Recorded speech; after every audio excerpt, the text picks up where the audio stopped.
Ladies and gentlemen, please welcome host and managing editor of Note to Self, WNYC Studios, New York Public Radio, Manoush Zomorodi. Hi.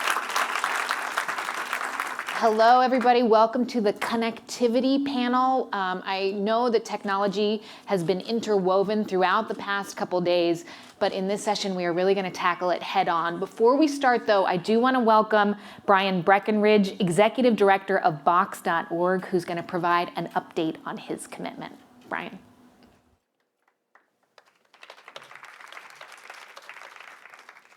Just want to dedicate these next 2 minutes to all the people that do the work on the ground that don't get a chance to celebrate it. So let's tip our hats to all that important work that doesn't get a chance to see the spotlight. So according to the UN, which means we have to trust these statistics, more than 22,000 people lost their lives in natural disasters in 2015. More than 98 million people were affected, causing economic loss of almost $67 billion. These are staggering numbers. Response and relief agencies typically use technology that is slow, outdated, and is forced in replication each time a crisis occurs. This increases cost and decreases effectiveness. Creating greater efficiency in crisis response is critical to increasing the deployment of resources and minimizing loss. In 2015, Box.org committed to create a coalition and a set of collaborative innovations for response and relief agencies. Our goal in the work is to enable more teamwork between organizations in tech and in the sector, and to scale collaboration and innovation for organizations that serve people in crisis. I'm very proud today, standing in front of you, to give a great progress on fulfilling this report. Our first step was to gather humanitarian and relief organizations together and listen more to their operational needs as a coalition of technology providers, conduct hackathons, collaborative architecture sessions, and in turn, bring resources online to advance the development of more cost-effective and modern technology for this part of the sector.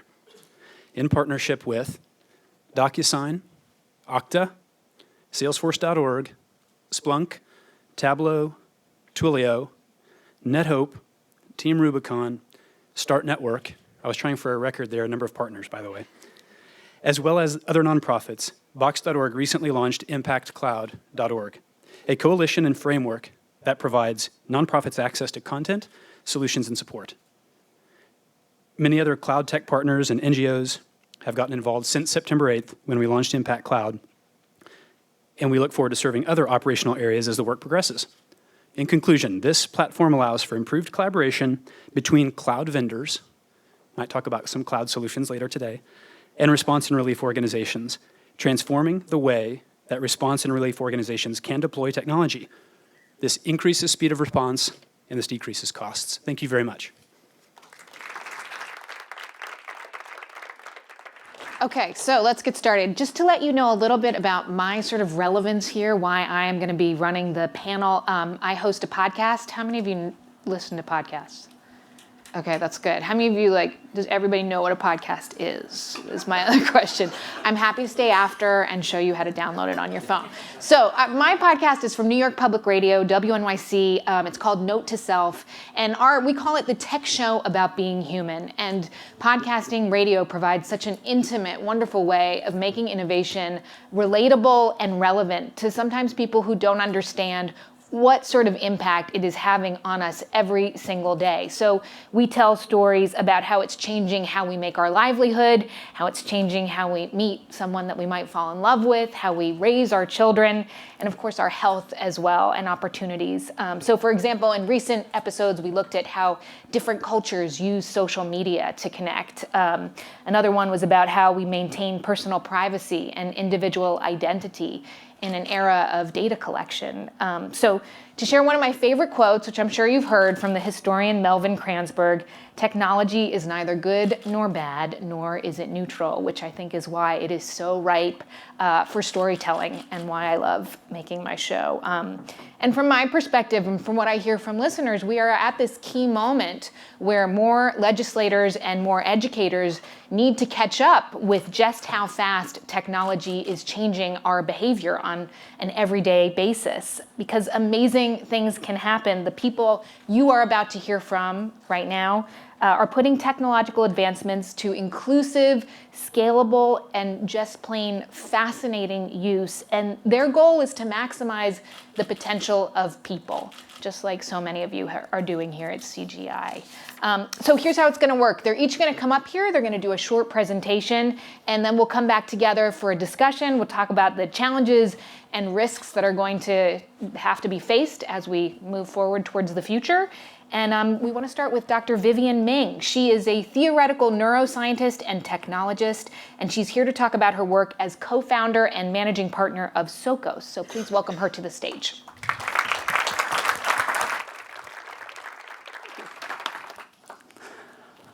Okay, and the clock is already ticking down.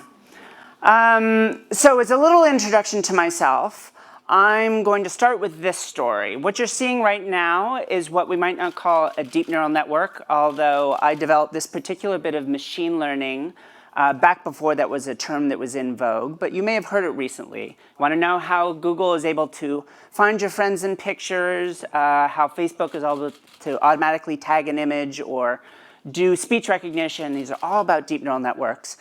So what you're seeing is a movie that was made of a network that was learning how to perceive faces. And why would we do such a thing? So there's all sorts of things you can do. In fact, I learned how to do this work as an undergrad, building a system that could do lie detection in real time for the CIA. Now, that's a little morally gray. So later in life, I looked for some opportunities to do something a little better. For example, we made a system for Google Glass that could take the same technology and instead of telling whether someone's lying, we could tell what emotion you're experiencing and then write that onto the screen so that autistic children can learn how to read facial expressions in natural interactions with other people. In this particular case, we built a system called Sexy Face. What would a good entrepreneur like myself do with an amazing artificial intelligence? Make an incredibly sleazy game where you pick the faces that are sexy, and here's our promise. We will find everyone on Facebook that you think is sexy for free. For $5, we'll find everyone who thinks you're sexy. But in reality, this is what's called a Trojan. What we're actually trying to do is train the network to learn not just about faces, but how people perceive them. And what did we want to do with it?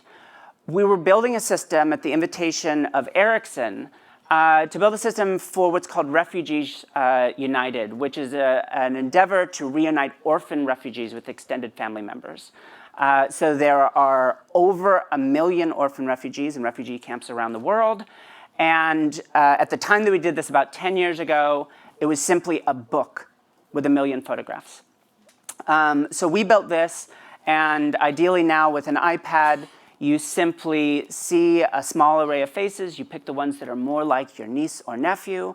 And within 3 to 5 minutes, if that person is in a camp anywhere in the world, then you found them. It is this idea that you can take amazing technology and distill it down to a purpose which is for good. Not simply about spycraft, or about making funny masks for Facebook, but about actually changing the course of someone's life. So I just double pressed exactly like they told me not to, but we'll talk to this screen here. This is completely different. This is another look at what you can do with massive data and connectivity. We tracked 100,000 100,000 entrepreneurs as we looked where they were born, where they moved to in the United States, how many jobs they created, how much funding they brought in. Then we did the same thing for 6,500 LGBT entrepreneurs between 2005 and 2014. Turns out 2.8 million people held jobs created by LGBT entrepreneurs. And more interestingly, 1.1 million of those jobs would have been created in Raleigh-Durham or Indianapolis or Phoenix, but they moved in the heads of these entrepreneurs to San Francisco, New York, and Seattle, almost certainly explicitly because of discrimination.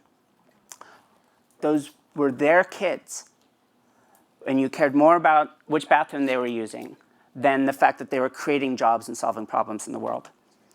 Now, what I'm going to talk about here in a little more depth, even though I'm almost out of time, is interesting, is what you can't see. Behind the black screen is the Wiz. No, it's an app we built, which operates very simply. So let me explain, because you're just going to have to imagine it. Which is, so I pick my daughter up at school. She's 5. She draws pictures like crazy. So I snap a photo of that to share with her grandmother. I also CC Muse, the name of this beta project that I've been working on for a couple years now. I pick up my son. He tells stories, loves to tell stories. Hit a button, grab 30 seconds of that audio, or 5 minutes of us talking together. Again, that comes in. In both cases, artificial intelligence, deep neural networks, begin analyzing that data. We pair that with a system that asks a question, one question a day of parents. Truth is, what it's doing is predicting thousands of questions. The parents' answers to all these things. Imagine every survey you've ever wanted to run, if you're a researcher, on parents and their kids. All at once, we predict their answers and then figure out if we knew the true answer to one single question tonight, which one is going to tell us the most about this kid. So we ask that one question, and we take the analysis of visual artifacts, as it's called, pictures and costumes, and audio, and we do something stupid, crazy, ambitious, scary. We predict those children's life outcomes. How long they'll live, how happy they'll be, how far they'll go in their education, how much money they'll make. What's the worst thing I can do with that? Tell them. It's a cursed crystal ball, and that's been studied by many, many people. So instead, we send a single targeted message every night. Parents, here is the one thing you can do tonight that will have the biggest impact on your child's life. We're literally trying to optimize kids' life outcomes. And this is based on enormous research literature, tracking people across their lives and looking to see what actually matters. And I was taken with this idea at one point of saying, wow, there's this amazing research on what really changes a life. And this isn't just based in the United States. One of my famous ones was done in Kingston, Jamaica, where 1 hour a week, social workers would go to the homes of severely at-risk toddlers in the Kingston area, teach their parents either about nutrition or how to play little games to develop social and emotional abilities. And then they ran out of money after 2 years. 20 years later, a group of economists from UC Berkeley, University of Chicago, go down, study these kids, now adults. They earn 25% more than their at-risk peers, the ones that got those games. They are economically indistinguishable than the general population of Kingston. And some friends of mine who are health psychologists later did a follow-up research. They literally live longer. I have lower cortisol levels, which is stress hormones strongly correlating with health outcomes. So my definition of education is we should produce happy, healthy, productive lives and let society reap the benefits. But I'm a hard number scientist. I want to literally optimize those first 3 things. And right there in that Kingston study, we saw clear evidence of the things you can do with highly marginalized populations that changed fundamentally the outcomes of their lives. So we actually modeled that out. What would it mean? Well, there's the photo. Bye. What would it mean to actually do this? This is the most boring screen you'll see ever, but it hides something really amazing. We modeled this out in the United States. What if we started these interventions 25 years ago and then took the actual empirically found cost savings and productivity gains? We just take the net benefits of each and we'll invest them in the market. Everything's getting dumped into a Vanguard fund. In the United States, even though it's chopped off there, We estimated after 25 years, it would add somewhere between $1.3 and $1.8 trillion a year to the US GDP. 10% of US GDP we leave on the table because unfortunately people don't want to invest in someone else's child. But it's worth noting, almost all of those gains are not the direct gains of the principal beneficiaries.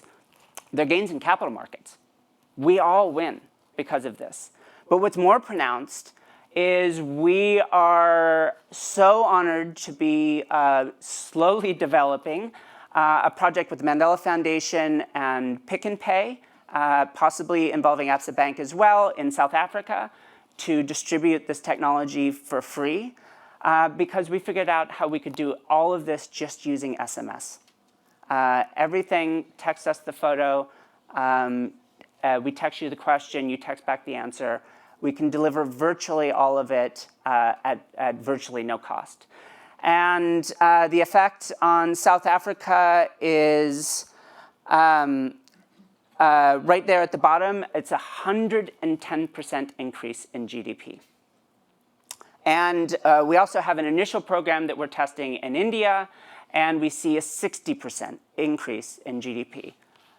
Trillions and trillions of dollars as a very brutal estimate, not the only story to be told, about what could be done with these lives, how to maximize human potential around the world by literally going in and doing things we know work with children. So thank you very much. Dr. Vivien Ming. Okay, so next up, we're going to hear from the president and CEO of the Youth for Technology Foundation. This is a nonprofit that's focused on using technology to bring opportunities specifically to women and girls in developing countries. Please welcome Njideka Harry.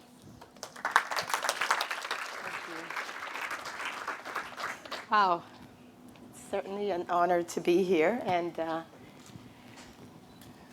thank you all for taking the time to listen as the clock ticks away. My story is a little bit different from the first presenter, but hope you enjoy it as much. Let's talk about Adalgo. She's from a small village in Imo State, eastern Nigeria. She's the firstborn of 4 children, the only girl. Her brothers are all, of course, younger than her. She spends her mornings, especially during the summer, as you see reflected here, helping her mom, who is a petty trader. Her mom sells in Nigeria something like a donut that's called akara in the open market. Adalgo has been identified as a young girl that has potential, however, without an enabling environment to ensure that that potential is maximized, she may be at risk. Well, you ask, at risk of what? In countries like Nigeria, the rate of human trafficking is about 48%, and it constantly continues to go up. Especially in southeastern Nigeria, human trafficking involves the taking away of babies born to unwed mothers, with the promise of further education, upskilling a young girl, sending her to work as an apprentice for a woman entrepreneur otherwise, but really, her baby is taken away from her. When I spoke to Adogo a couple of months ago, she explained to me that there are girls in her community who leave, really they disappear, for a couple of months. And they come back, they neither have a baby, and they're not pregnant anymore. This is the case of human trafficking and upskilling young girls in Nigeria so they are not at risk in this manner. Like Manoush explained, I work for an organization called Youth for Technology Foundation. We are an international nonprofit, started 16 years ago. Our mission is simple, but it's powerful. It's really about creating enriched learning communities where the appropriate use of technology affords opportunities for marginalized youth and women living in developing nations. I remember as a young child growing up on the university campus in Nigeria, born to university professors, and moving to the United States in pursuit of a college education. Great dreams I had as a young girl. On arriving to the US, it wasn't so much social or economic or even cultural challenges I was faced with. It was really the introduction of technology in the classroom. 6, 7 years later, having graduated college, starting off a career in corporate America, I found myself at the world's largest software company, working in business strategy, Microsoft. And it was at Microsoft that my vision for Youth for Technology Foundation was born. I felt a compelling reason to make a difference in the lives of young people and their mothers living in developing world communities without access to technology, meaning without access to information. In other words, really meaning without access to lifelong opportunities, whether that's employment, furthering their careers, furthering their education. To date, we've impacted the lives of about 1.4 million youth and women living across 5 developing nations, and we work in 3,800 communities, all at the same time inspiring the creation of over 12,000 businesses. We have 2 clients, young people between the ages of 8 to 25, as well as their mothers. We believe that young people are co-creators of very powerful information and communication technologies. We believe they have long productivity cycles, and so we invest in them. We work in communities where the women reinvest as much as 90% of their household income back into their children's education, into their children's health, and their general well-being. We believe that these 2 clients are really at the center of our work. We start with them and then build appropriate technology solutions that meet their needs. When we look at Nigeria, many of you may know that Nigeria in sub-Saharan Africa has the largest out-of-school population in the entire world. 11.5 million students are out of school. 65% of these are girls. There is a lot of human capital. There is a lot of talent, but we know that talent is relative if it's not matched with the appropriate opportunity. We know in Nigeria there is a mismatch between education and skills. No, the schools are not actually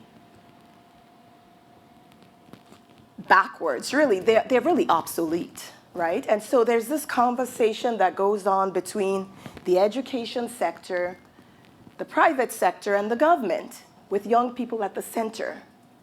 The education sector is pointing fingers at the government, saying they're not funded well enough, so they can't provide the services.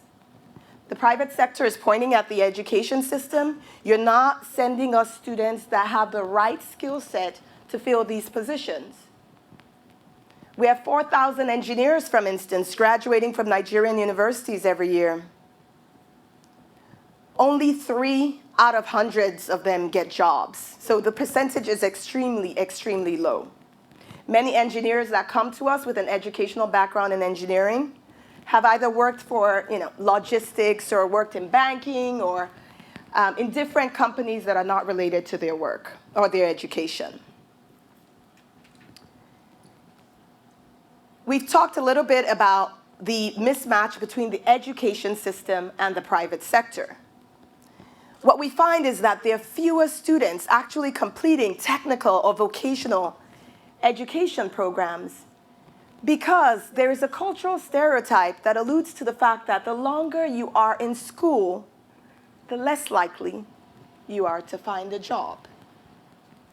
And these are some of the struggles that we face within the educational system. We've done some work around the technology space. I mentioned appropriate technology. Some of you may have heard a little bit earlier in my conversation here. Because technology, if it's not appropriate for the local people we serve, is as good as none. But at the same time, we understand that we cannot rest on our laurels and move from one revolution to the other without ensuring that our people are on the bus. We know that, 17% of the world's population is still behind in terms of meeting up with the second industrial revolution around electricity. Even in the third industrial revolution, the introduction of the internet, 46% of the developing world is still without internet, compared to about 88% of the developed world. And now we are in the fourth revolution. Technologies like artificial intelligence, 3D printing, nanotechnologies are now on the discussion table. And where are we, and how does that leave us? Of course, with these newer technologies, there's inequality and there's a systemic change that we have to be aware of. If women in particular are not brought on board, they get farther and farther behind. A recent report issued from the World Economic Forum states that gender inequality to meet that, or gender parity to meet that, is going to take about 117 years. It's frustrating for someone like myself with 3 daughters, ages 12, 8, and 8. I can't wait for that. And so we have tried to do our part and play our part to ensure that girls and women, in particular in developing nations, move along with the changes in the Industrial Revolution. 3D printing. Youth for Technology Foundation is the only social enterprise in Nigeria leading the way in the 3D printing space.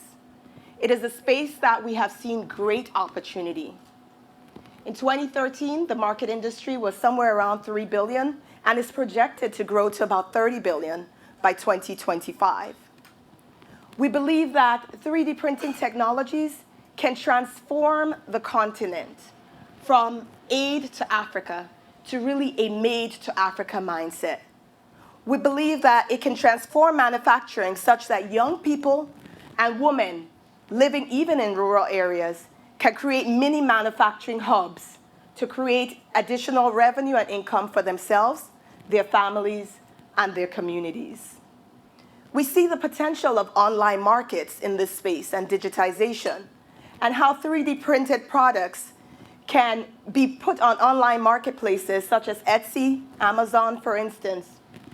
And we find that online marketplace entrepreneurs can gain as much as 25 to 50% from the products that they sell online. We also know from a lot of research that we've done that 40% of these entrepreneurs know they could not grow their business if not for the availability of online marketplaces.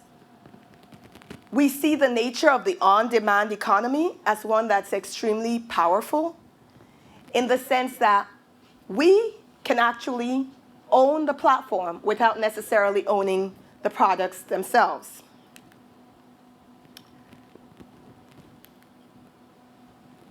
Emmanuel, a fifth-year engineering student. He has 2 months left before graduating from university. He has no job lined up. He's one of our students. In this picture, Emmanuel is shown he has created his drone and he has 3D printed the casing. Emmanuel is the second of 7 children. His parents did not go to university. His father is a baker. Treasure. She's 14. She's in secondary school in Nigeria. And we introduced 3D printing to her and her classmates. Treasure has not only started modeling little household goods as well as jewelry, she's actually selling them to her classmates. So she has learned not just the technical skills, but also how to monetize her ideas. Let's talk about Maureen and Precious. Maureen is a Nigerian woman entrepreneur. Her shop, Afrocentric, is based in Akwa Ibom. She's interested in expanding her business, but she doesn't necessarily understand the technology. Well, how can technology such as 3D printing help her? We paired her up with a young girl, 17-year-old Precious, who knows how to model, because she's learned from the prototype hubs how to model. And then she actually works with Maureen. Maureen describes what she wants printed. Maureen actually sketches it out. And Precious designs it using AutoCAD and prints it out on a 3D printer. In terms of the growth opportunity, we see establishing prototype engineering hubs that are accessible to youth and women entrepreneurs across the country. Our goal is to have 4 of them by 2019. We know that this is a sustainable model in the sense that participants actually pay a fee to use the facility as well as to receive the training, and then they have the ability to sell their products also to generate revenue. We started off with a slide talking about Adugo. Here she is again. She's gaining the skills around 3D printing.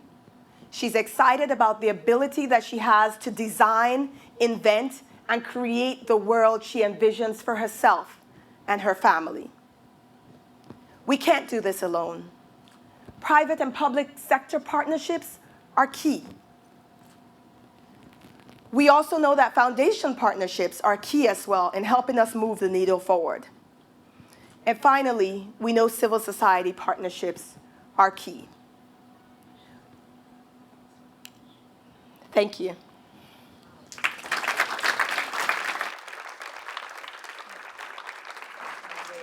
No, you did great. And Jadeka, Harry. Okay, so our last topic is the tantalizing future of the blockchain. You might recognize Jamie Smith. She was Deputy White House Press Secretary and Special Assistant to President Obama. She is now Global Chief Communications Officer at the Bitfury Group. She's going to be presenting first, and then following up will be renowned Peruvian economist Hernando de Soto, Chairman of the Institute for Liberty and Democracy. So Jamie's first. Hello. Hi, woo, it's bright. Okay, so I have the awesome responsibility of telling all of you about a technology that's relatively complicated in about 4 minutes. So please bear with me. I'm sure you'll have some questions, but as was mentioned, I have spent my career working in the space of trying to make the world a better place, but I haven't necessarily been doing it through technology. So I was surprised when I was sitting at home with my beautiful 10-day-old baby boy, my second child, and a friend of mine who worked in the Office of Science and Technology Policy, his name is Brian Ford, called me and he said, you know, I'm at MIT now and I'm studying this technology called the blockchain, and I really think that given all of your interests and all that we've discussed, that you're going to find this really interesting. And I responded, are you crazy? That's like criminal money. I mean, that is like dark web, Bitcoin, no way. He said, well, I can see why you think that, because the coverage hasn't been great, which is kind of why we need you. But why don't you take some time, since of course, like people who don't have children think you have a lot of time, and read about what the blockchain is. And so I did. And I went through the arc of what I think a lot of people go through. You sort of start in this kind of, I don't know, and then you're really intrigued, and then you become inspired, and then you kind of become a little bit transformed. And so I did the craziest thing I've ever done. I quit my very safe post-White House job, and I went to work for this company you've never heard of.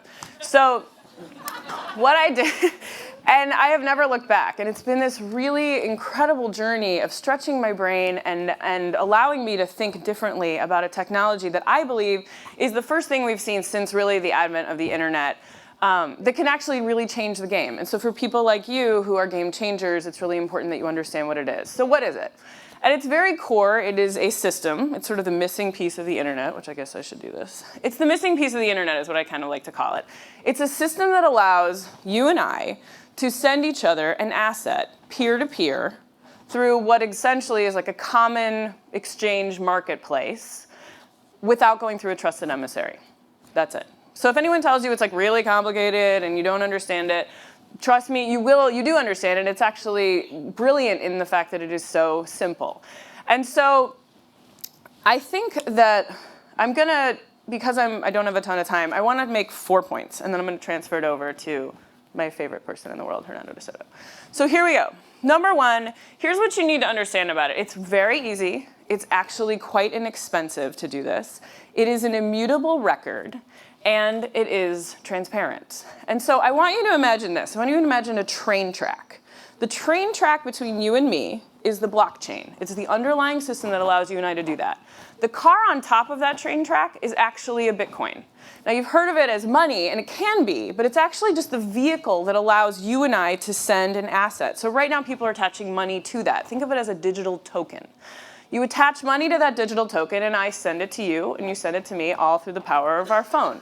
Person to person, life to life, anywhere in the world, for almost no cost. And here's the kicker, and this is going to go to my next point. It's pretty secure. In fact, it's extremely secure. In fact, it's secure. And that seems like mind-blowing, right? Because we live in this world, billions of dollars being spent on cybersecurity. What I didn't mention is that before the White House, I actually oversaw communications for the entire intelligence community. I think I have my finger on the pulse pretty much on the cyber world.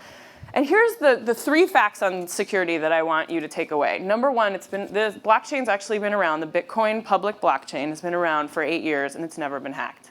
And trust me, people have tried. It's never been hacked, and I believe it's for two reasons. One, the internet was created with the concept of all of these awesome offerings, but it actually wasn't created with security in mind. And through no fault of their own in the 80s, it just wasn't the thinking. So all cybersecurity measures, not to overly simplify it, are big fortresses around centralized databases. All the databases in the world are centralized, whether it's the NASDAQ, the Pentagon. I can wallpaper my kitchen with all the letters saying, sorry, you've been hacked again, and all your information in the US government is with the Chinese. So, but all these databases are centralized, and the thing that makes the blockchain so powerful is that it's decentralized. And that means that if you were going to try and break into one house, you actually have to break into all the houses at the same time, in the same way, if you're going to try and hack it. The second reason that it's so interesting to me is actually because security is built into the lifeblood of this technology. So every 10 minutes, all the transactions on the blockchain have to be secured and verified. And so that means that if they're not secured and verified, then the actual blockchain doesn't function. So I know that you probably have a lot of questions about that. We don't have time. So I want to leave you with 2 extra points. Number 3, on to number 3. It's actually being used, despite some of the coverage that you've seen, as one of the latest tools in fighting cybercrime. So one of our board members, in addition to Hernando de Soto, is Jason Weinstein, the former head of the criminal division for DOJ. And he formed the Blockchain Alliance. And so now industry is actually very early on working with law enforcement to use this, because remember, it's an immutable ledger. So you'd think that it would actually be helpful because it kind of shows where all of the transactions are going. And so they started this idea of actually aligning with law enforcement and industry companies like ours. And now we're working with Interpol, Europol, FBI, DOJ, DHS, et cetera. And it's really exciting. So we can talk about more of that if you'd like to. So the last point is, and this is why I think you guys will care, is let's go back to that train track. If I can put $1 onto that car and send it to you, what's capturing the imagination of all the people in this room and so many others around the world is, why can't I attach other things to it then? Why does it have to be $1? Why can't it be music? Why can't it be a movie? Why can't it be a land title? Why can't it be a vote? Why can't it be my identity? Why can't it be anything? And once you start actually peeling back that onion, that's when you go into transformational. And it's sort of mind-blowing. And what we're doing now, the New America Foundation, the Bitfury Group, and the National Democratic Institute, chaired by, of course, the amazing Secretary Albright, has started the Blockchain Trust Accelerator, which is pilot projects to test the potential of this technology. So we are the first ever inaugural project that we're working on is actually with the Republic of Georgia. The amazing prime minister there signed an MOU with us, and we are doing a land titling project on the blockchain. And Hernando de Soto is working on that with us. So before I transfer it over, I want to leave you with this thought.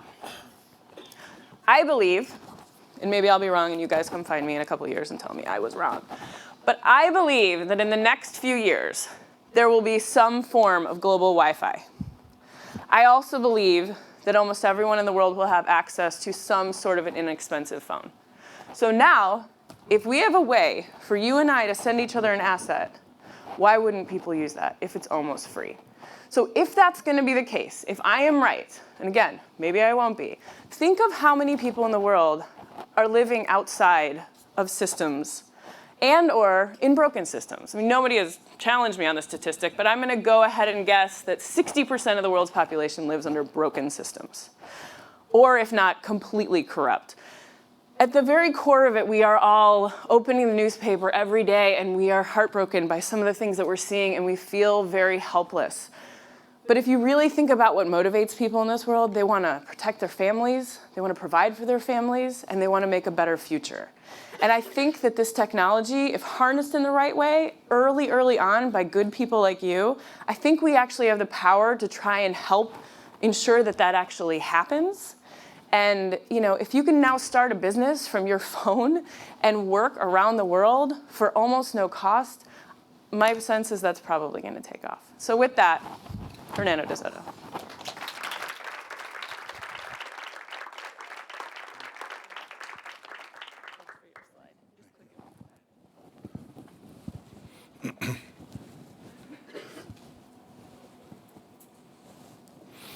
I don't really need a picture. I've known Jamie for a long time, and I got into this blockchain issue not because I was thinking, this is an interesting thing listening to you, about decentralization, but about re-centralization. I'm very concerned about this deglobalizing world. I mean, it isn't just Brexit. It isn't rising U.S. protectionism on both sides. It isn't just anti-Western universalism in Asia. It isn't just ISIS in Middle Eastern North Africa. It isn't Piketty neo-Marxism in Europe. It isn't the falling down only of the European Union that's coming from different places. It's the whole world round. There's a loss of faith in globalization, which I think is really a pity because, since when it started, say, in the 60s until about 2008, the world grew more in that period of time than it did from Jesus Christ to the Second World War.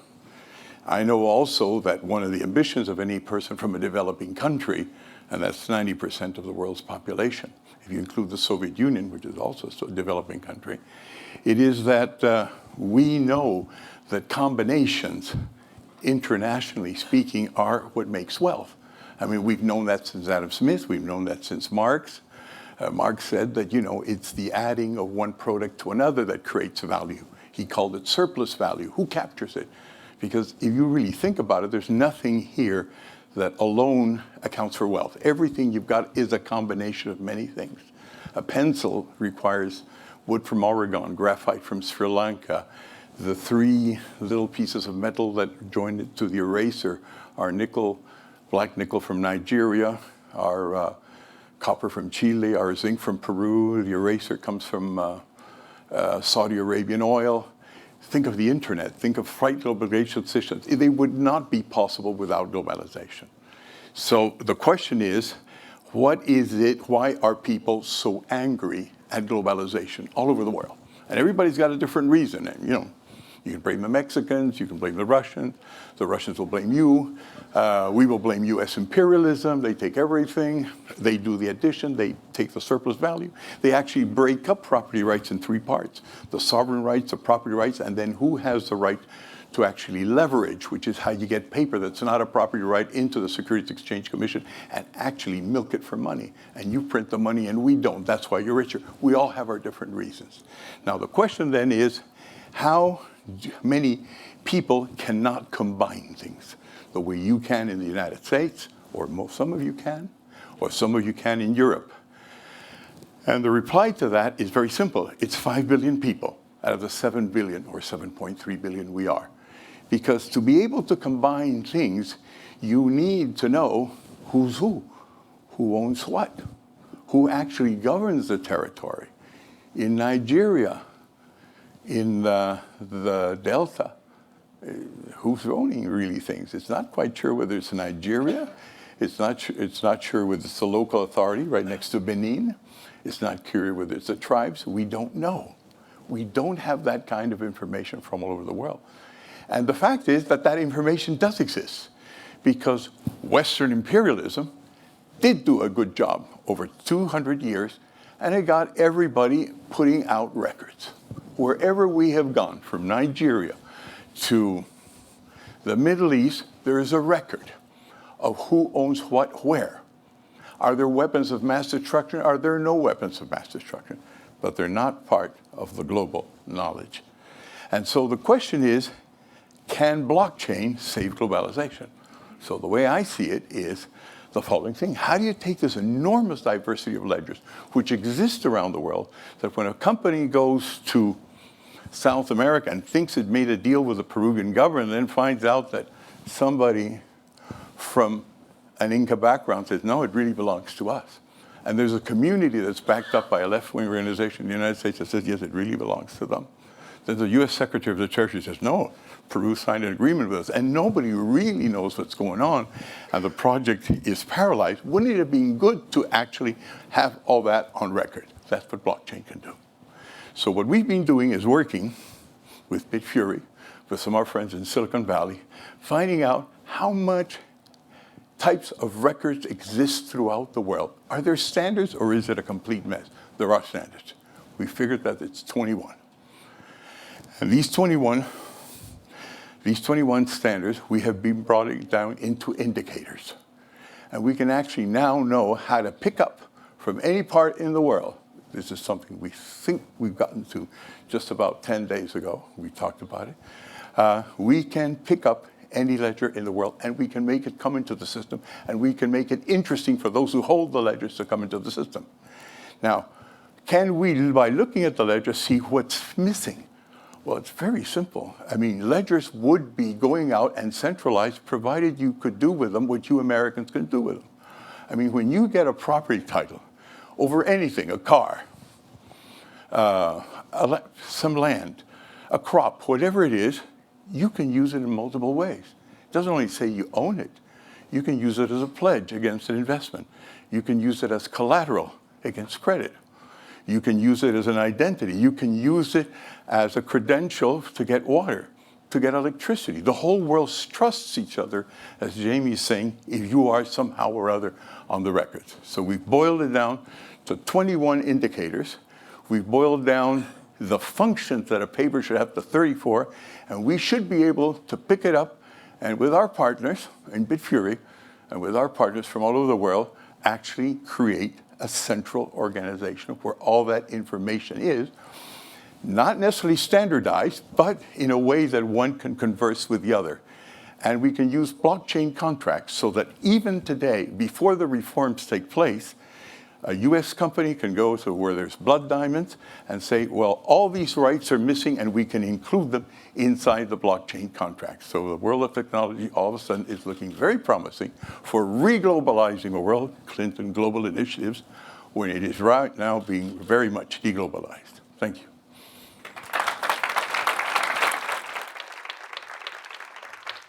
All right, so let's get to our discussion part. I'm going to welcome everybody back up to the stage. Yeah, that means you, Angelica. Thank you all so much for these presentations. Vivien, I want to start with you by asking you, you talked about these small, specialized interventions to help people reach their personal potential. So then what are some of the larger interventions that need to happen to make sure there's an opportunity to get those benefits, and then make sure all of that realized human potential actually gets put to work? Yeah, there's, I often say one of the specific interventions we try and create in kids is a belief that your hard work will pay off. There's a famous experiment called the marshmallow experiment where, the longer a kid will wait to eat a marshmallow in the hopes of getting a second one, turns out to be a scarily robust predictor of life outcomes. And the misinterpretation is there's something fixed about them. Turns out I can get every kid to eat the marshmallow right away. I can get every kid to wait. If I just manipulate things like their trust in adults or look at their personal experience and how much their waiting is paid off. So one of the things we're explicitly trying to do is to get them to believe that their hard work will pay off. The problem is they have to be in a world where their hard work will pay off. It doesn't do any good otherwise. And there are plenty of places right here in the United States where that isn't true, and around the world where it is fundamentally untrue. And if we can't make certain that those things pay off, and so I often say this as a neuroscientist or an entrepreneur, is discrimination isn't done by villains. They exist, but let's just live with that statement. It's done by humans. And the real thing we need to do is make certain we actually acknowledge that this is just a fundamental part of who we are, and that when we design these systems, when we think about global equity, we really need to think in the context of we're all flawed. It's just how our brain works, fundamentally. And the only point at which we fail is when we refuse to accept that and do anything about it. And by the way, I've been thinking a lot about blockchain myself recently, and I think that there's an associated problem, which I also draw on my experience in machine learning, which is credit assignment. So, at which I actually think blockchain would be amazing as a tool for automated credit assignment. So, whether you're part of a startup or you're contributing to the supply chain that we just went through, did your work really come back to you or not? Because I think some people might be scared that, sure, you can create these fixed systems and then it's just formalized and I'm completely cut out of the ownership of anything and any of the benefits that might come back. Yeah, that makes sense. Okay, so, and Jadeka, you talked about 1.4 million girls, women being affected by the work that you're doing. You also have done some of your own research into gender and teaching of technology. Can you sort of dive into a little bit more why these specific technologies, why 3D printing specifically? Is it because the barrier to entry is quite low? Is it because they can get their hands on, if you get a machine, then they're ready to go and put it to work? Well, that's a great question. We know that 97% of girls who walk through our door say they want to change the world. That's a fundamental thing for girls and women. They want to change their communities, they want to inspire their children, and they want to change the world. We believe that 3D printing technologies has the potential to inspire young people, particularly girls who want to make, who want to create, and who want to design. So they want to put things together without necessarily feeling like, they're learning physics or they're learning math. Because again, in the countries that we work in, Nigeria again, back to Nigeria again, for instance, there are gender and cultural stereotypes around science, technology, engineering, and math. I mean, for young girls to be smarty pants really questions their femininity and the possibility that they will ever find a spouse, if they like math or science. That is a reality that we see every day. So even if girls love math and they get good grades on engineering and technology, they shy away from things. And so 3D printing allows them to really get into making without really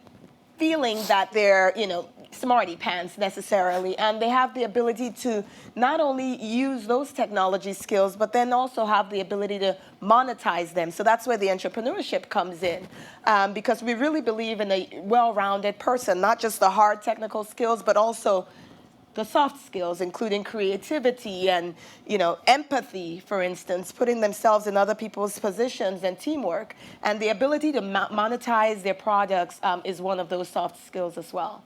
So we fundamentally believe that 3D printing allows that opportunity. Are there other technologies, in addition to the 3D printing, that you sort of really think are the right fit for what you're doing? When we look at the African continent, let's say the iPhone was introduced in 2007, I believe, and today we have about 2 billion people using smartphones. In Africa, we've leapfrogged the era of the PC. I mean, there's mobile penetration of about 100% in Nigeria and in most other African countries. And so really changing the mindset of young people growing up in Africa from that of just being a consumer to really being a producer is huge. Mobile technologies allows that, where they're actually thinking, what are the concrete realities in my community? And how can I use technology to document, to disseminate information on those realities, and actually to innovate and create around solutions to those problems? We see young people not as the problems themselves, but really the solution. They are there, the human capital is there, they're bright, they want to learn, but they really do need that enabling environment. So Jamie, we move from Nigeria to the Republic of Georgia. Let's talk more about this example and the project, the Blockchain Trust Accelerator Initiative that they have in the works. If you could sort of talk about how that's going, how you put it together, and where things stand. Yeah, well, so we're sort of creating the plane we're building the plane while we fly it. So we invented the Blockchain Trust Accelerator, and I in no way mean to name drop here at all, but Sir Richard Branson is a big fan of the blockchain technology. He's a futurist. He likes things that are new and can make the world a better place. So we had about 50 people on his island over the summer for a blockchain summit, and it was very clear that it was essential for us to come up with a mechanism for all of these pilot projects to come to life. Now, we're not going to be able to do all of them, but it is amazing that since we announced this, we have heard from a mind-boggling amount of people, and my partner in blockchain is sitting over there, Tamika Tilleman, who oversees this project from the New America Foundation side. And so it's a long way of saying that the project actually with the Georgia government came slightly before that, but is the inaugural project. And so we hope that it is a mirror of so much. So we signed an MOU with the government of Georgia.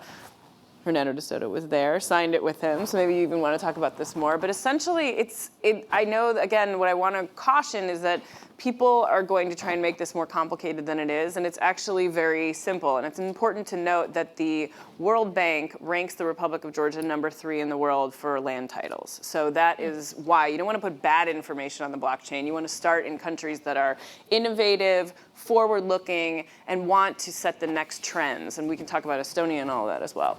I don't know if you want to add more on that. Sure. Yeah, I'd love to hear more. Or moderator actually, I was going to ask about Sweden, because I understand that they are also testing the blockchain. Is that right? Yeah, they announced that they are looking at land titling on the blockchain as well. And I have a feeling that all of these, part of our model for the Blockchain Trust Accelerator is that any pilot project that we choose, we're going to put reports out to the world and every couple months and tell everybody what we're learning and what's working, and maybe hopefully if there are things that aren't working, how we're fixing them. But we want this to be an open source kind of mechanism for everybody to try and learn. Another example, and I hope I'm not stepping on anybody's toes by saying this because it's not finalized, but we have been in talks with people who do vaccine dissemination. So here's a good example of how we're sort of envisioning how these pilot projects could work. Supply chain is a major challenge for almost every industry on Earth. So if we could actually do a pilot project for the vaccine folks who essentially, unbeknownst to me, actually lose a great deal of their vaccines along the way to bad people who take them, and they don't know how to account for all of these products. Let's say that we could actually get a company like, I don't know, chocolate company or coffee company or a diamond company or a fancy bag company, all these people who care about supply chain to help support a program like that for the vaccine people, and we or another company in the space provides the technology for free. We can do that pilot project, we can learn a lot about it, we can put it out open source, and it will proliferate, hopefully. Do you mind if I ask a quick question? Yeah, do. So there's been the rise of these small-scale sort of fortress internets. Yes. Private blockchain. Well, in this case, I'm thinking, I'm most prominently the Great Wall in China, but Korea's closed system, the developed are people trying to develop private closed? I mean, when you go and talk to some countries, do they say, great, if we own it? Well, here's what I want to say to that. My first event I ever went to in this space was at the beginning of this year, and I never framed myself as a technology expert, and I'm so new in this space. Everybody that I spoke to, it was at the Brookings Institute, said to me, when I was asking them, how do you compare this to the original internet, if you are comparing it, they all said it's probably like 1991. Maybe 92, but nobody's going past that. However, they think it's moving faster. So when we're all talking about this, I want everybody in the audience to caution that you got to put yourself in that mind frame. So that's a long way of saying to you, we're not even having those conversations necessarily. So we are in certain cases. There are some really innovative governments like the Republic of Georgia, but there are other governments that don't love democracy and people creating businesses for themselves, so they may give it a little bit more resistance, but the human spirit is a pretty powerful thing. So that actually was exactly where I wanted to go, because Hernando, what I'm wondering about is where does governmental regulation fit into making sure that the private industry actually recognizes that this is legitimate? How do you even do that? Well, the problem that has been occurring over time as globalization started off. And it's actually that the whole process of treaties between countries, international conventions that you sign up to, have actually picked up everything that we consider as rights now. At the top level, just about every country, maybe North Korea could be an example, a separate one, maybe Zimbabwe, but everybody else recognizes that everybody has the same rights to property and everything that goes along with it. The problem is that when you did that, for example, in the United States, somewhere in the 18th century, before it actually trickled down to everybody, 200 years passed. That's where we're at now. Between what goes on at the top, which is a high level of westernized third worlders or Soviet Union people like myself, and by the time it gets down to those who have never heard of Brad Pitt, 200 years Who's can go never by. heard of Brad Pitt? It's the name that came, jet lag, I just came to that. So here's the thing. No, I thought, yeah, he was divorcing, yeah. So here's the thing. That chain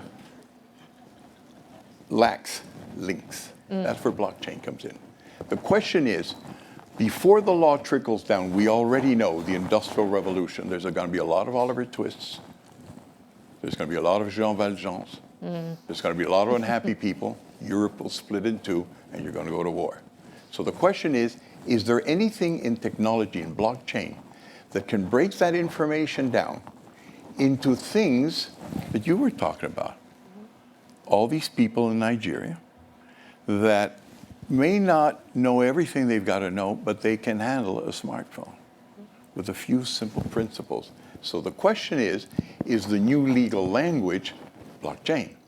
And that's what we'll be working on. We've been now associated to Bitfury for quite a while, and the whole question was, as these people, and they don't appreciate anybody that goes beyond 2 digits, I've noticed. And we Latin Americans can't even start a speech without 10,000 words. So how do you bring in all of that into 2 digits? That's what we've been working on. So the general idea is the following one. The principles are there, so you could actually fight everything to the Supreme Court of Peru. But as a poor person, it's going to take a lot of time. How do we put on a multi-levered platform all of that information in language where one form of law within the world can talk to another form of law even before we standardize the world and stop settling all these issues, which if you think of all the wars in the world and all the violence, whether it's terrorism or otherwise, it's about territory. It's about who's the sovereign, which is different than who's got the property, which is very different who can get into the SEC. The idea is to bring all of that together in digital language that we can all understand, and we've boiled it down, that's what I was trying to say, into 21 digits that you can recognize what's missing, into 36 digits in which you can then understand what is missing, and then build with smartphones contracts that actually bring the principles that we've all agreed to worldwide into the locality, and vice versa. Because if you are, let me take Conga, Peru. We signed an agreement with the United States, Newmont Mining. We've agreed that they own all the gold beneath the land. But these guys of Conga don't care. Okay, wait a second. It's in the cloud. We're going to sue you at the Paris Chamber of Commerce. Who cares? Yeah. But if that thing is recorded not only in the cloud, but it is recorded digitally in their local contract where they have their reputation at stake, that contract will work. The cloud's too far away. Okay, so Can I add one extra thing, which is that because it is so new, there are really remarkable people in this space. You know, I was saying I was so scared to kind of take this leap and jump into this space, and now I realize there are a lot of people here already, globally, who are very interested, from the World Economic Forum to, you know, Secretary Albright to Hernando de Soto, et cetera, the list goes on, who are working really closely with all of us to come up with some recommendations for governance and for ways that people can use this technology for global good. But it's really, I hope you're inspired by the 1991 piece, because people in this room we welcome your involvement in that discussion. I mean, there are really important discussions to be had. Imagine if it was the beginning of the internet. What advice would you give the world 20 years ago, and what should we be thinking about? You know, is from a regulatory perspective, is it a commodity? Is it a security? Is it and what do you, who cares? And maybe it doesn't matter. And just all of these big questions that I think deserve answers. And this is why speaking in a place like this with all of you change makers is so critical. So that's the macro acceptance of a technology. I want to go to Vivien and Jadeka, this idea of a micro acceptance, right? Going to a parent and saying, you should put this on your phone. Going to a family and saying, your girl, I see something in her. What are some of the barriers and ways that you convince people that this, you yourself, Vivien, said it's scary. I'm just sort of wondering, do you say, you know, I don't know, maybe you say like, imagine made in Africa label. What are some of the things you say to make people feel this is the right thing for them to do? Absolutely, you're absolutely right, actually, because with our work at Youth for Technology and the youth that we train with 3D printing, when they print products, they actually say made in Africa. And so it's really, again, about changing that mindset. But I think what's key for us is engaging the families from the onset. And so we actually engage the families once the students register in the programs. We ensure that the mothers and the fathers or their guardians understand what their students are going through. For girls in particular, they spend after hours, after school, household chores, caring for aging parents, caring for younger siblings. And to be able to convince a parent that rather than, you know, going home to do these household chores, there's additional education and skills that we can provide your daughter takes a little bit of work. But provided that's done on the onset, we usually find a lot of success. The parents see the outcomes. They see their children being able to generate revenue just at a local level. Now imagine 3D printed, made in Africa products on a global platform for sale. Quality is key, but the fact that we are actually inspiring STEM and entrepreneurship learning in young people and giving them those tools to then generate income for themselves and their communities is huge. And for the continent. Absolutely, absolutely, and transforming the continent. But you know, it starts with the person. It starts with the families, not so much the technology. We build the technology around it, but technology without starting with the people is not relative. Yeah, so I do have to say, after this long conversation about contracts, I see the contracts of the future being stored in Bitcoin and blockchain just being like 148 emoticons, like the universal language of will be, yes, tapping. So this is an incredible problem, and we tend, I just wrote this piece recently. I had finished reading The Second Machine Age. It's a great book, but it had this line in it, which really touches on some of what we're talking about, which was about the explosion in mobile technology and mobile phones, and how this is a true stat, that the penetration of mobile technology is as high in South Africa as it is in the United States, even in the townships. And therefore, and this is a paraphrasing, but an actual line, kids around the world, they're going to get on their phone and they're going to create an AWS account on Amazon, and they're going to run R models. If you don't know what that is, then think hard about what they're about to claim, to analyze data, like just spontaneously. Kids in totally disenfranchised populations, if you give them a cell phone, they're just going to go do this. I sure as hell didn't do this, and I had a pretty privileged background. And I live in the tech industry. My kids don't do this. So what is it we're expecting to just magically happen? Like, take humanity, add technology, and now you have something amazing. Well, no. Every problem we're talking about here is a human problem. Technology is only a tool. And we get so caught up in these ideas that with the explosion originally of MOOCs, these massive courses, and other sorts of educational technologies, that if we just build it, they'll come. If we just make things available, people will spontaneously self-actualize and become, amazing people. And it simply isn't true. I'm going to say something that's intentionally provocative. Human capital today is a toxic asset. We do not know what it will be worth 5 to 20 years from now. I'm thinking particularly of the impact of artificial intelligence, but I don't even need to pursue that particular technology to think that 20 years from now, we don't know what people, but I guarantee you, the way we're currently raising them or building them is they're going to be worth a lot less than we think they are. And we're treating it like a global warming problem. It's not my problem. And we're going to reach a point 20 years from now when, oh my goodness, it will be a huge problem. And it won't be technology that's the solution. It's being on the ground and convincing parents that this is worthwhile. Going to them and say, I'll be really blunt here, do you love your kids? Guess what? People actually do this sort of research. People love their kids. It may seem shocking, but one excuse might be, well, these kids aren't because the parents don't care. Turns out they really care. And they're trying to do things, but not everyone has the freedom and the personal experience to always be doing exactly the right thing every moment of their life.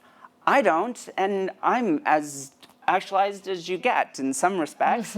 So how do we go? We need to go on the ground. We built the technology, and that's what I talked about, because I make AI and I'm a scientist. But the truth is, the hard part is engagement.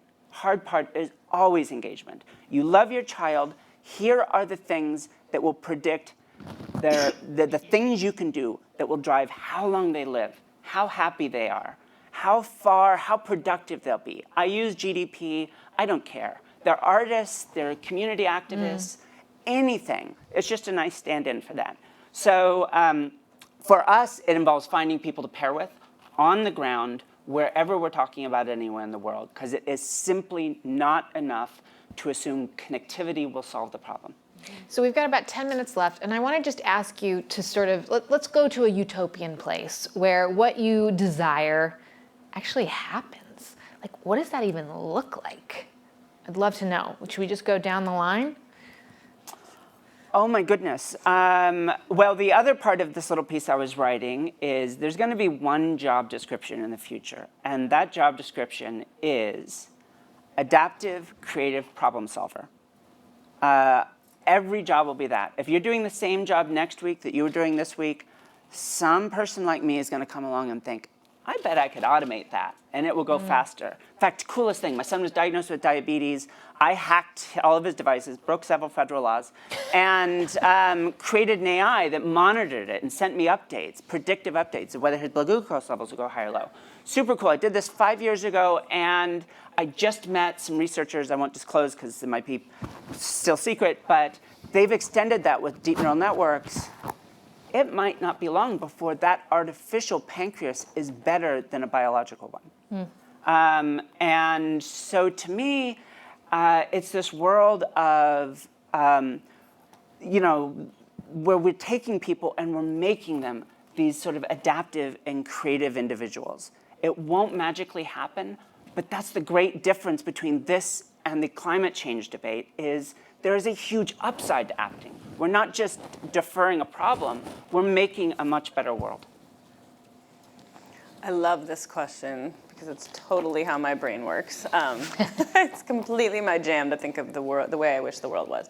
But I guess I would say it's the most profound event and moment that I've had so far in this magical land of blockchain. And to your point, there are a lot of people who believe like, oh my God, we have jokes. We're like, blockchain will solve this. You know what I mean? It's like, it's not gonna solve everything. ISIS uses Twitter, the technology, like technology is technology. But we have the power to change things. And so I was invited to an event at the UN, and I figured it was like gonna be in one of those side conference rooms and just, very exciting to go talk about blockchain with the 4 other people who know anything about it. And I walked into this room and there were thousands of people there, thousands. And that is, number one, it's important for people to know that in America, and I know you're not all American, we're a little further behind. There are a lot of people around the world who have heard of blockchain and are very excited about it. But the whole point of this conference was to talk about identity. Now, I know that kind of freaks a lot of people out, like, oh, that's a very big brother, but think about it from this perspective. There are lots of babies, and you know this better than I do. I am talking about this as a girl from Illinois. You know what you're talking about. So if I may be so bold, that there are babies born every single day, and this is a hard sentence for me to get out, a little too hormonal to say this with 2 new babies, but they're born and there was never a record that they existed. So people say, how does human trafficking happen? How is it possible? Well, guess what? What if we had an immutable record where once that baby was born, their identity was put on the blockchain? Now, does that solve the problem of the horrible person who steals that baby? No. But what if we created more institutions where you could actually go fight in a court of law and say, that is my child, here is the record, this is what happened. I mean, people told unbelievable stories at the UN. Stories about how a little girl was stolen, put into slavery, had her own baby, and when she got, one of the rare people on earth, when she actually was able to fight this in a real court of law, the pimp, the horrible human being, fought and said, no, my baby. And what record did she have to point to? These are the horrible scenarios that maybe, just maybe, this could help prevent if we put it in place in the right way. You know, all these people who are coming through, I mean, we all know the refugee crisis is out of control, and there are legitimate concerns about security around the world. I'm not saying that every person who's wandering the earth is a threat, that by far that's not true. But you go through a certain part of the world and you say, trust me, I'm Bob. Here's my piece of paper. Maybe there's some way that we could have some sort of a system where everybody actually did have an identity and their existence on Earth was recorded. And so I think that these are the kinds of things that, if harnessed correctly and not with, nefarious goals in mind, I think they could actually be tools for global good. Which brings us right back to the present day, the importance of figuring it out soon. Yeah, and I just, if I may, just 20 more seconds. I think that at its fundamental core, let's say none of these pilot projects work, and obviously I don't think that's going to be true, but just the power of being able to start your own business on your phone. I mean, go to extreme examples. If you're sitting in Afghanistan and even just walking down the street to go cash whatever is on your phone, that is a threat. That is a dangerous experience if you are a woman. So what if you could do it and you just had an electronic wallet and that's your money? And now all of a sudden you've advanced the opportunity for opportunity just a few more steps, and that can be a game changer for people. Hernando, do you see it differently? No, I don't see it differently. I see it in my domain, which is not this one. I am concerned, of course, coming from a developing country, that it's hard sometimes to get it across to developed countries, that you are on the records, generally speaking. Right. You have a way of skip tracing. You have less police on your street, because when a crime is committed, by just simply addresses, you can skip trace and actually find a guy. When this terrible 9/11 incident happened, you caught all the guys conspiring in the States in a matter of a week. But to catch the guy without an address in Afghanistan took you 9 years. So you can't even have law and order if you don't have knowledge about who is where and who's doing what. And not only, I mean, as Jamie says, it's not only a question of birth certificates.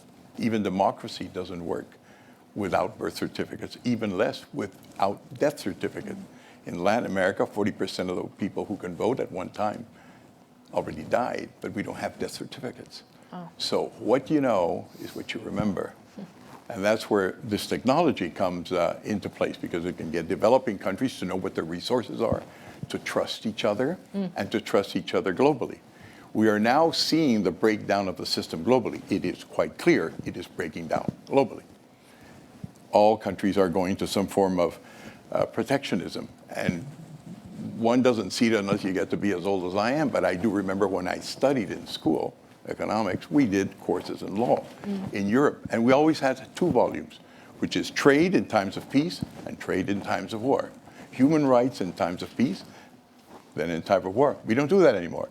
We're going to have to go back to that, because we're already distrusting each other. We also have to understand what's going on. What are the fundamental reasons, for example, why you spent already nearly $2 trillion fighting in the Middle East?